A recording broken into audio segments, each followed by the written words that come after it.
나만의 집짓기 노하우 8번째, 초보 건축주를 위한 건축 내비게이션. 건축 계획안에 대해 알아보는 시간을 가지도록 하겠습니다.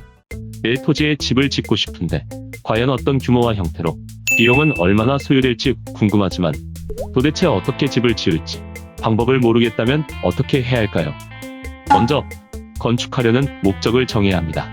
분양 목적인지, 임대 수익 목적인지, 실거주를 목적으로 하는 주택인지에 따라서 건축물의 외관과 자재가 정해지고 구조가 달라지기 때문에 건물을 지으려면 그 목적을 명확히 할 필요가 있습니다.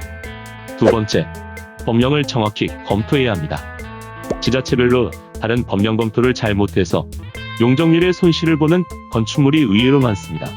앞에서 정한 목적을 가지고 주거용 건축물인지, 분양 대상 건축물인지, 상가 건축물인지, 임대 목적 건축물인지, 해당 용도에 따라 전문 건축 설계사 사무소와 건축물 디자인 전문가를 찾아 건축 계획안을 작성해야 합니다. 세 번째, 예상되는 비용을 잘 정리해야 합니다. 건축할 때 공사비 이외에 들어가는 비용들이 상당합니다. 보통 세세한 비용 항목에 대해 놓치는 경우가 있어서 낭패를 보기도 합니다. 따라서 건축 시작부터 보존 등기할 때까지 전체적인 관점에서 예산을 작성해야 합니다. 이런 예산 작성의 시작은 정확하게 만들어진 건축계획안에서부터 시작됩니다. 다음과 같은 건축계획안 실패 사례를 보고 반면교사 삼아야 합니다. 사례 1. 가설계를 받아 설계사무소에서 허가도면을 만들어 건축허가를 신청했습니다. 소개받은 시공사를 통해 시공했는데 나중에 알고 보니 5층을 지을 수 있는 땅에 4층밖에 짓지 못한 것을 알게 되었습니다. 사례 2.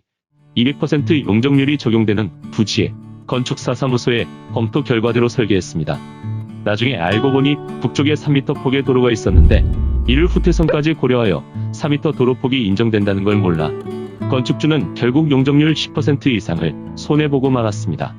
사례 3. 어렵게 준공해 임대사업을 하고 있었습니다. 그런데 지은 지 3년밖에 안 된 집이 지은 지 10년은 된 것처럼 급격히 노후해 보이는 겁니다. 건축물 외부 디자인과 외장재의 비용을 덜 투자한 결과죠.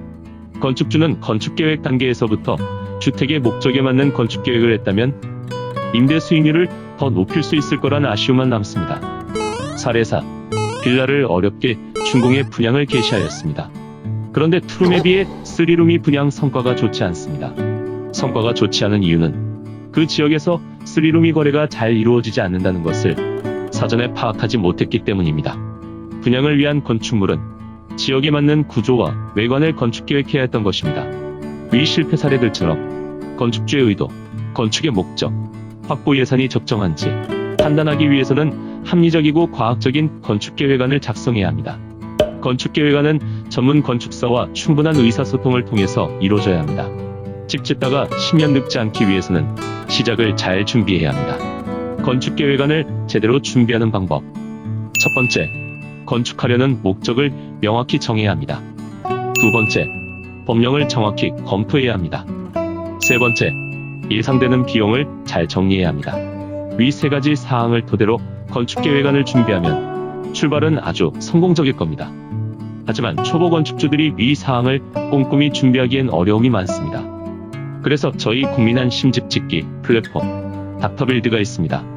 닥터빌드와 함께 건축계획안을 준비하면서 10년 늙지 않는 건축을 진행하시길 바랍니다.